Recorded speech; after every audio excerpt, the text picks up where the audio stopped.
projet pilote que le RGNCC a obtenu à travers Oxfam, donc toujours un financement d'ANIDA, tout comme le programme AGAMA qu'on met en œuvre depuis 2022. Et ce projet vise en réalité à promouvoir les énergies renouvelables et les solutions vertes au niveau de 4 communes de la zone d'intervention du programme AGAMA. Et ces 4 communes, nous avons ici dans la région de Maradi, les communes de Kornaka et de Guidaronji, et dans la région de Tawa, nous avons Abalak et Malbaza.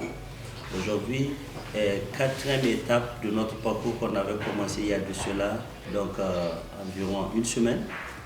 Et nous allons entretenir les jeunes que nous avons réunis ici donc sur les questions d'énergie renouvelable et de solutions vertes. Certes, être expérimenté et la technologie de production hydroponique, donc qui vraiment est une production hors sol et partant aussi de production et de fertilisants bio pour montrer que sur toute la chaîne, on va faire une production et en tout cas surtout maraîchère, donc sans pour autant faire recours à une source d'énergie fossile ou bien à un fertilisant chimique. C'est vraiment avec un réel plaisir que je vous reçois.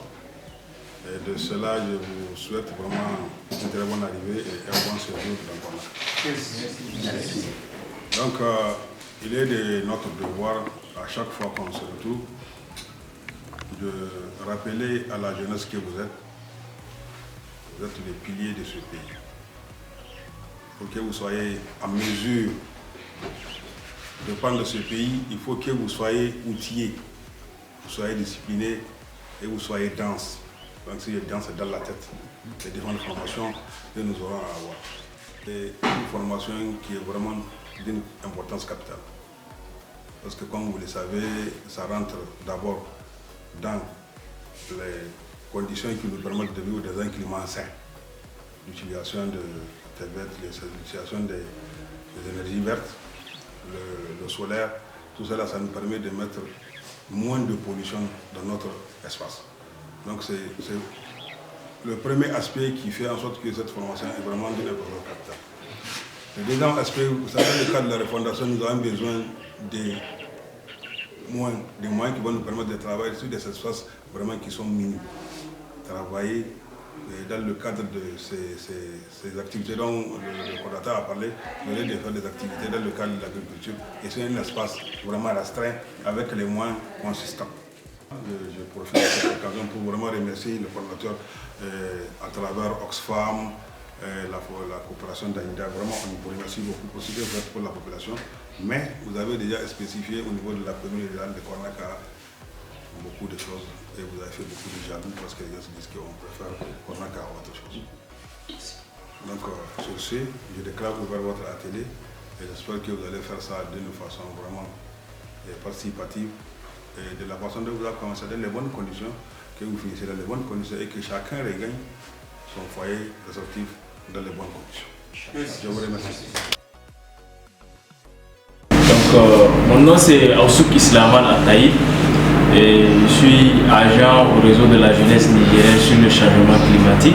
Aujourd'hui, c'est avec moi que vous aurez pour une formation pratique sur les énergies renouvelables et les solutions vertes.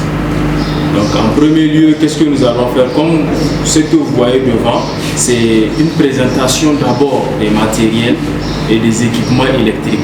Donc c'est d'abord la première étape, c'est de vous familiariser avec les outils. Savoir quel est le rôle de chaque équipement et comment l'utiliser. Ensuite, en deuxième position, nous allons aller en installation bâtiment. Parce qu'on est dans le cadre de l'énergie solaire, et même si l'installation solaire est l'objectif, il faudrait également, comme on parle d'activité génératrice de revenus, il faut également tenir compte des problèmes et des besoins des communautés au niveau des installations bâtiments et des... Nous dotons le club d'activistes de ce kit-là, donc il pourra vous servir pour la suite du parcours.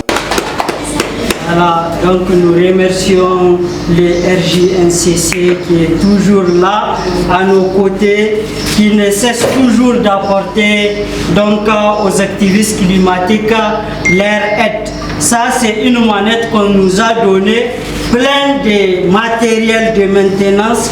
Donc, je souhaite que les activistes vont suivre la formation donc pour que cette manette-là nous soit utile. À notre commune. Donc vraiment ça nous va droit au cœur. Merci.